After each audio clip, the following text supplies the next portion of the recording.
శ్వాసను ఎలా గమనించాలి? ఎక్కడ గమనించాలి? అనేది చాలా మందికి డౌటు. శ్వాసను గమనించడం అనంటే గత జన్మలో సాధకులు అయితే శ్వాసని ఈజీగా గమనించొచ్చు. ఈ జన్మలో ఇదే ఫస్ట్ టైం అయితే మాత్రం శ్వాస అంత ఈజీగా లొంగదు. మీరెక్కడా ధ్యాస పెట్టాలని దానికంటే ముందు ప్రాణాయామం, అనులోమము, విలోమము చేసిన తర్వాత నిండుగా శ్వాసలు తీసుకొని వదిలేసి మీ శరీరంలో ఎక్కడెక్కడ నొప్పులున్నా, తిమ్ముర్లున్నా వాటిని గమనిస్తూ ఫస్ట్ కూర్చోవడం నేర్చుకోండి.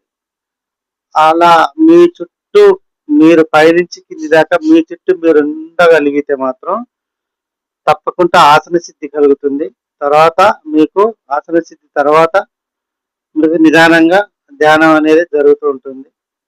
నిరంతరం మనకు రెగ్యులర్గా భోజనం ఎలాగా ఎంత ఇంపార్టెంటో ధ్యానం కూడా ఏం జరిగినా ఆ టైంకి ఏ టైమే లేదు, కరెక్ట్ ఒక టైం చేయాలనేది ఏం లేదు. ఆ టైం ఎప్పుడు మీకు టైము వీలుంటే అప్పుడు కూర్చొని కళ్ళు రెండు మూసుకొని శ్వాసను నిండుగా తీసుకొని వదులుతూ ఉండండి. ఎన్ని శ్వాసలు అయితే అంత నిండుగా తీసుకొని వదులుతూ ఉండండి. ఒక 10-20 శ్వాసల తర్వాత రిలాక్స్ అయిపోయి ఊరికే హాయిగా అలా కూర్చోండి. గమనిస్తూ ఉండండి.